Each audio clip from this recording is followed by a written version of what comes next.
sur l'ensemble du territoire. Vous parliez des services de réanimation. On va voir la situation actuellement des services de réanimation qui sont occupés, donc ces lits qui sont occupés par des patients Covid, mais également, et il faut le rappeler, par des patients non Covid. Aujourd'hui, 7088 lits sont occupés sur le territoire national par des patients Covid ou non Covid sur 7906 lits installés. C'est environ 90% d'occupation de ces lits. Et on m'explique au sein du ministère des Solidarités et de la Santé qu'on peut encore élargir cette capacité dans les prochaines semaines pour tenter donc de ne pas trier les patients. C'est la ligne rouge de l'exécutif.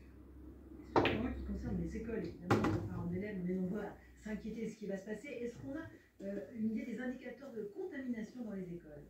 Oui, déjà, premièrement, et vous en parliez à l'instant sur ce plateau, il faut rappeler que la situation diffère chez les plus petits, chez les moins de 9 ans par rapport aux plus de 10 ans. C'est-à-dire que les moins de 9 ans contaminent beaucoup moins et sont beaucoup moins contaminants. En général, ils sont contaminés par des adultes. Les chiffres le montrent, les études le montrent également.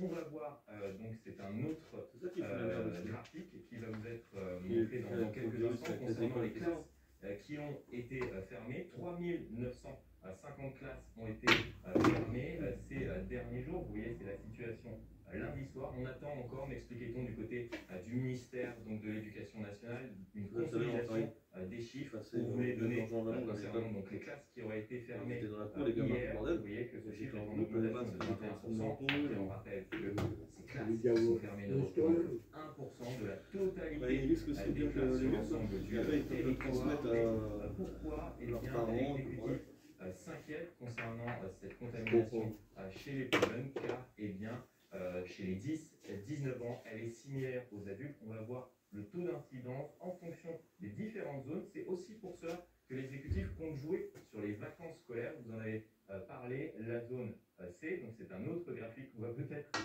vous montrer. Vous voyez que sur la zone C, le taux d'incidence est beaucoup plus important. La zone C aurait dû être en vacances dans 2 semaines. On pourrait les avancer à 1 semaine pour tenter, vous avez compris, de freiner un peu plus la propagation du virus et tenter notamment chez les 10-19 ans d'éviter trop de contamination. Merci Florian. La zone C comprend évidemment la région parisienne. La situation dans les réanimations, le fait que 7888 lits sur 7009, on est à 90% du tabac en ville, du tabac de sur l'ensemble du territoire. du cappuccino, il y a combien de bêtes à peu près? Aujourd'hui, il y a 5000 Covid en France. C'est là Patients du Covid. En France, nous avons 500 mètres. Non, du tabac. Les soins critiques. Tabac du rond-point. Unité soins intensifs. Au Non, total, en France, un cappuccino. 20 000. Donc nous avons un quart On peut des pas soins critiques qui sont pris par du Covid. Le cappuccino, le café qui fait quoi?